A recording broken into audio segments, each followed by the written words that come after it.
이 시간도 성삼일체 하나님께서 여러분과 함께 하심으로 삼일체 하나님의 깊고도 놀라운 뜻을 깨닫게 된 은혜가 있으시길 바랍니다. 목요 강설 시간입니다. 어제에 이어서 22절로 40절의 말씀, 생명의 떡이신 하나님의 아들에 관한 이 첫 번째 시간을 마무리하도록 하겠습니다. 자, 계속해서 예수님과 무리들의 대화를 중심으로 해서 나머지 부분을 상고하도록 하겠습니다. 자, 먼저 무리들과 예수님의 이제 세 번째 대화가 이어집니다. 30절에 그들이 묻되 우리가 보고 당신을 믿도록 행하시는 표적이 무엇이니까? 하시는 일이 무엇이니까? 기록된 바 하늘에서 그들에게 떡을 주어 먹게 하였다함과 같이 우리 조상들은 광야에서 만나를 먹었나이다. 자, 점입가경이라는 말을 정말 떠올리게 합니다. 자, 그들의 불신을 이것보다 더 확실하게 노출시키는 말이 없습니다. 대화를 할수록 정말 막행이다. 자, 이런 느낌이 들고 있죠. 여러분도 이런 경험이 있으실 줄로 압니다. 뭔가 문제를 풀려고 대화를 시도했는데 대화를 할수록 상대방이 더 꽉 막힌 사람이라는 것을 느꼈을 때 갖는 그런 감정. 자, 하나님께서 보내신 이가 누구입니까? 라고 물었더라면 참 좋았을 텐데 이들의 마음은 전혀 콩밭에 가 있죠. 자, 그렇기 때문에 갑자기 처음에 주님께서 26절에 말씀하신 표적을 본 까닭이 아니라고 한 것을 생각해서 주님에게 표적을 보여주라고 요구합니다. 자, 무슨 표적이 더 필요합니까? 자, 오병이어가 표적이 아니었다면 도대체 무엇입니까? 여러분, 처음에 그들이 오병이어의 기적을 보고 자, 내린 반응이 무엇이었습니까? 자, 앞서 14절이죠. 참으로 세상에 오실 그 선지자라고 했습니다. 자, 그런데 시간이 좀 흐르니까 이제 제 정신이 돌아온 겁니다. 한 번에 이 오병이어로는 만족할 수 없다는 거죠. 모세 시대의 출애굽 백성들에게 정말 지속적으로 만나를 내려준 것처럼 내려주라 이 말입니다. 또한 하시는 일이 무엇이니까? 자, 이 말은 아주 당돌한 말이죠. 직역하면 당신은 무엇을 하십니까? 즉 우리를 설득하기 위해서 당신이 어떤 표적을 행할 것입니까? 자, 이 말입니다. 그러니까 자신들이 원하던 메시아의 증거를 얻기 위해서 눈에 불을 켜고 정말 달려들고 있는 그런 형국인 거죠. 예수님을 찾아왔던 그들의 열정의 방향이 전혀 잘못되어 있었기 때문에 자, 다시금 주님께서 그들에게 더 큰 표적을 보여주었다고 할지라도 그들은 예수님을 믿지 않았을 것입니다. 자신들 앞에 서 계신 이가 바로 하나님이 보내신 자임에도 그리고 생명의 참 떡이심에도 불구하고 그들의 영적인 눈은 가려져 있기 때문에 볼 수 없습니다. 마찬가지입니다.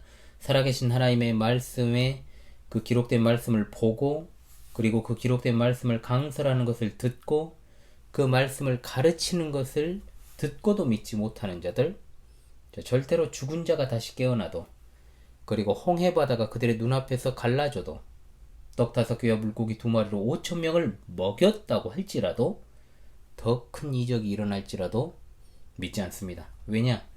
영적인 눈이 가려져 있기 때문에 그런 것입니다. 자, 말씀의 실체이신 그리스도를 바라볼 수 없기 때문입니다. 강돌한 무리들이 또 한마디를 덧붙이죠. 31절 하반절에 그들이 예수님과 모세를 비교한 것입니다. 이 말은 당신이 모세보다 더 위대한 증거를 가지고 있냐 이 말이에요. 당신이 우리로 하여금 하나님께서 보내신 자로 믿게 하려면 적어도 지속적으로 좀 먹을 것을 꾸준하게 내릴 수 있어야 되지 않소? 우리 조상들이 모세를 통해서 광야에서 먹었던 만나 수준은 되어야 믿을 수 있지 않냐.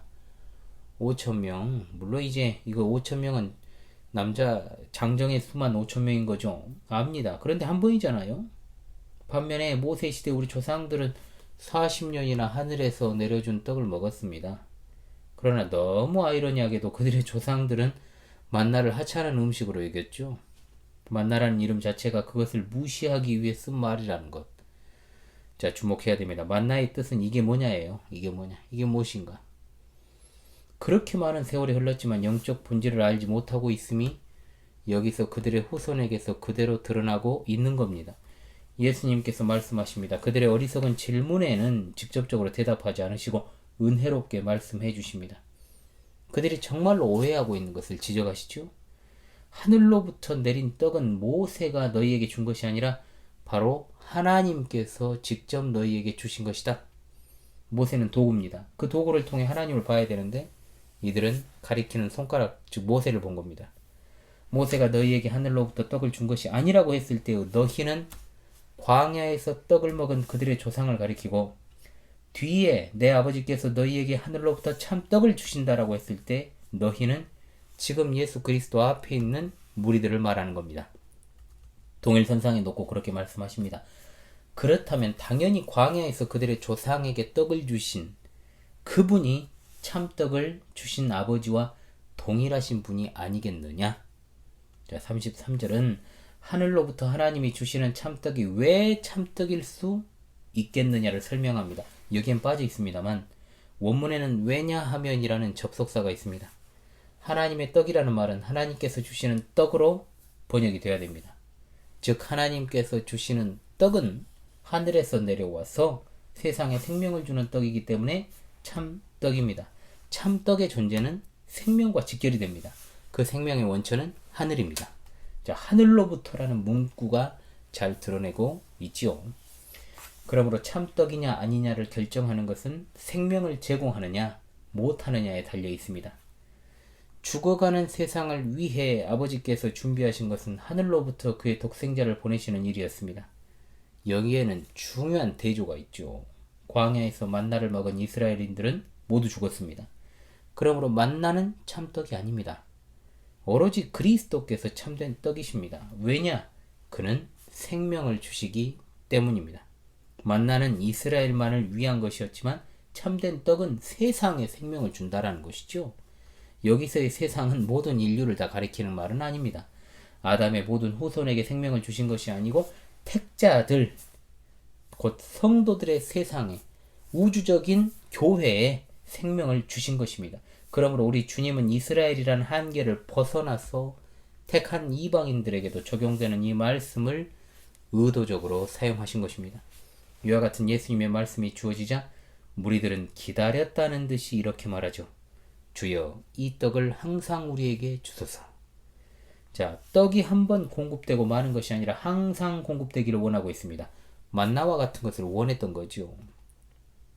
그렇게 그들에게 말씀을 전했음에도 불구하고 무리들이 원했던 것은 모세를 통해 주어졌던 만나였던 것입니다. 그러자 예수님께서 이제 정확한 자기 계시를 통해서 답변하십니다. 왜 자기 계시라고 말하는 것인가? 35절부터 예수님은 나라고 하는 1인칭 대명사를 사용하시고 계십니다.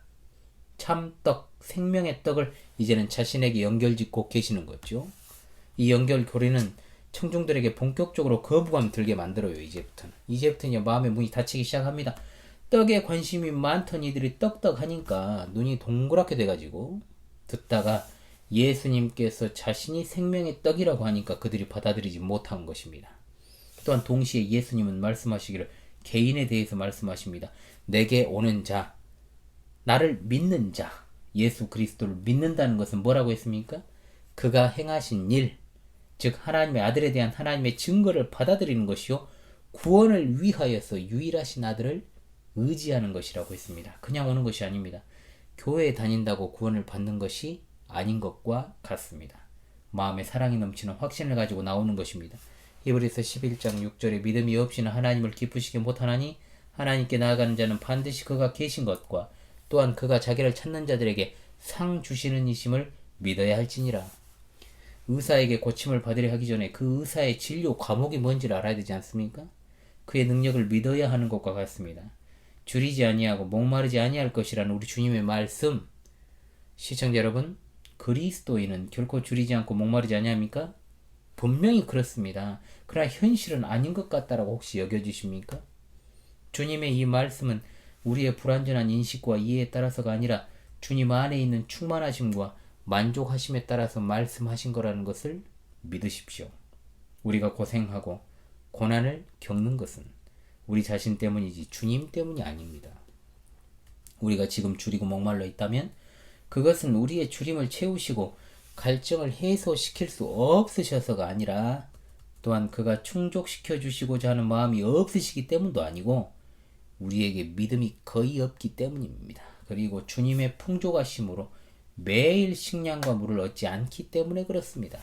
그러므로 실제적으로 인간의 굶주림이란 양식의 어떤 기근이나 물의 기갈이 아니라 영적 양식의 고갈로 인한 기근과 기갈입니다. 영적 기근을 해소할 방법이 인간에게는 없습니다. 예수님께서 바로 이런 영적 기근이나 기갈을 해결할 유일한 분이십니다. 예수님께 오는 자와 예수님을 믿는 자는 결코 줄이지 않을 것이요 목마르지 않을 것임을 여러분 확실히 믿으시기 바랍니다. 그런데 그들이 이러한 축복에도 불구하고 안 믿습니다. 이상한 일이죠. 얼마나 인간의 마음이 부패해 있습니까? 주여 이 떡을 항상 우리에게 주소서. 그 요청이 얼마나 공허한 것인지를 알게 됩니다. 모세를 믿고 성경을 인용하고 세례 요한의 빛에 거하기도 했지만 그들은 그리스도를 믿지 않았습니다. 만나에 대한 향수를 가지고 있음에도 만나의 성취로 오신 참떡이신 예수님을 직접 보고도 믿지 않는 무리들의 무지함을 보시면서 얼마나 안타까워하셨을지 모릅니다. 이 구절을 보면 낙담할지 모릅니다. 예수님을 눈앞에 두고서도 사람들이 믿지 아니하는데 예수님이 눈에 보이지 아니하는 이 시대에 누가 예수님을 믿을 수 있겠어? 라고 말입니다. 그러나 그런 걱정 염려를 하지 마십시오. 그 다음 말씀은 우리에게 힘을 주시는 말씀인데 자 우리가 잘 기억을 해야 됩니다. 자 어떤 말씀입니까? 자 37절의 말씀이죠. 아버지께서 내게 주시는 자는 다 내게로 올 것이요 내게 오는 자는 내가 결코 내쫓지 아니하리라. 할렐루야. 아멘.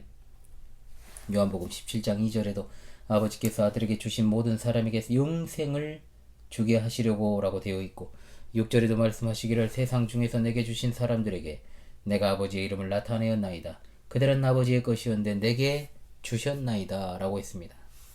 9절에 이렇게 말씀합니다. 내가 비옵는 것은 세상을 위함이 아니요 내게 주신 자들을 위함이니이다. 그들은 아버지의 것이로소이다.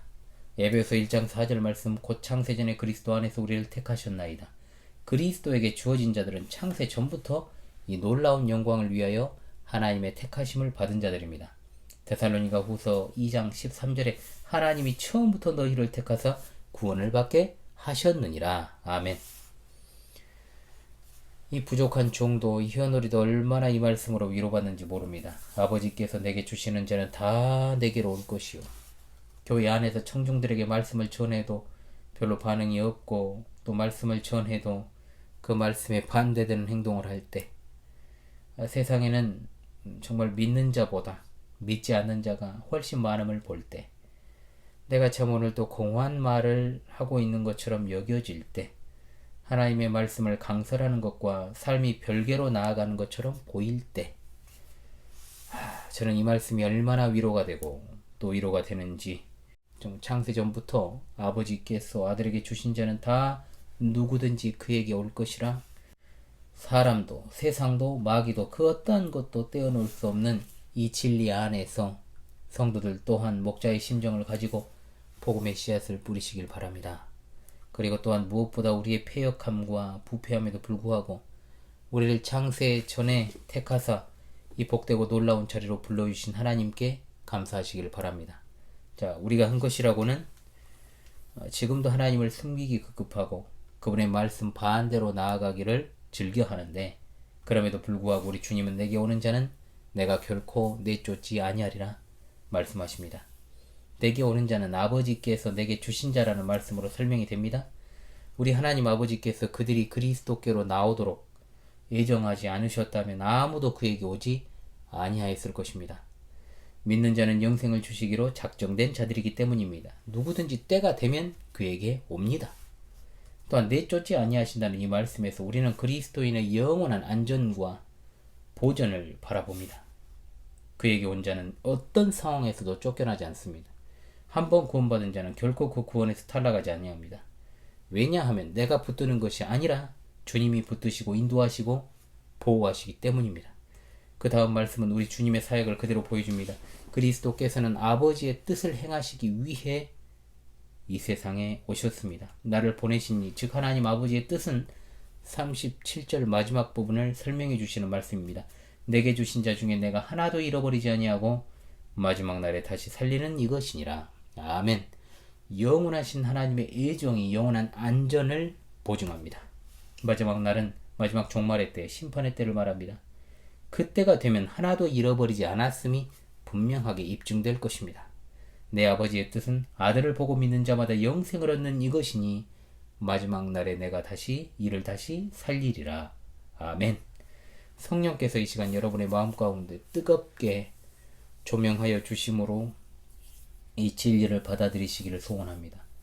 이미 믿는 분들은 믿음이 정말 더욱더 불타오르기를 소망합니다. 물질적인 궁핍은 아무것도 아닙니다. 물질적 부요함 또한 아무것도 아닙니다. 오로지 주님과 함께하는 영적인 축복, 그리고 주님과 영원히 함께하는 영원한 나라에 대한 소망, 이것이야말로 우리가 주의 피로 값주고 사신 교회에서 하나님의 생명의 말씀을 듣고 주님의 몸과 피를 보고 먹고 마시는 이유입니다. 사랑하는 주의 양들이시오, 생명의 양식이 되시는 주님을 똑바로 보고 믿으십시오. 썩어질 육신의 양식을 위해서가 아니라 썩지 아니하는 영생하도록 있는 양식을 위해 일하시는 여러분이 되심으로 마지막 날 주님과 함께하는 기쁨의 혼인잔치에서 다시금 만나 배울 것을 간절히 소망합니다. 자, 오늘 생명의 떡이신 하나님의 아들에 관한 첫 번째 강서를 이렇게 마치도록 하겠습니다. 여러분에게 하나님의 은혜와 사랑이 넘치기를 간절히 소망하며 오늘 이 시간에는 제가 기도하면서 좀 마무리를 하도록 하겠습니다. 하나님 아버지 감사합니다. 하나님의 말씀의 양식을 통하여서 우리로 먹게 하시고 또한 하늘의 소망을 두고 살아가는 그리스도인으로서 다시금 마음을 다잡는 시간이 되게 하여 주시니 감사합니다. 주어진 말씀의 식탁을 통해서 말씀의 종은 더욱더 하나님의 말씀을 가감없이 바르게 전하게 하시고 받는 종들은 더욱더 하나님의 말씀대로 살아가는 순종의 삶을 살게 하시기를 간절히 원합니다. 무엇보다 우리 그리스도인들은 썩어질 양식을 위해 일하는 자들이 아닙니다. 우리에게 영원한 생명을 주시기 위해서 자신을 내어주신 예수 그리스도를 바르게 믿고 또한 그 생명의 양식이 되시는 주님을 온전하게 전하는 복음의 종들이 되게 하시기를 원합니다.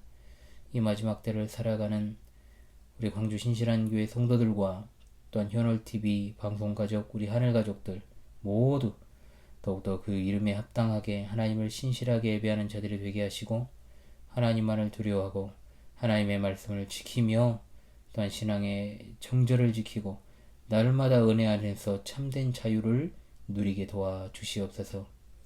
우리의 유일한 길이요 진리요 생명이 되시는 우리 주 예수 그리스도 이름으로 기도하옵나이다. 아멘.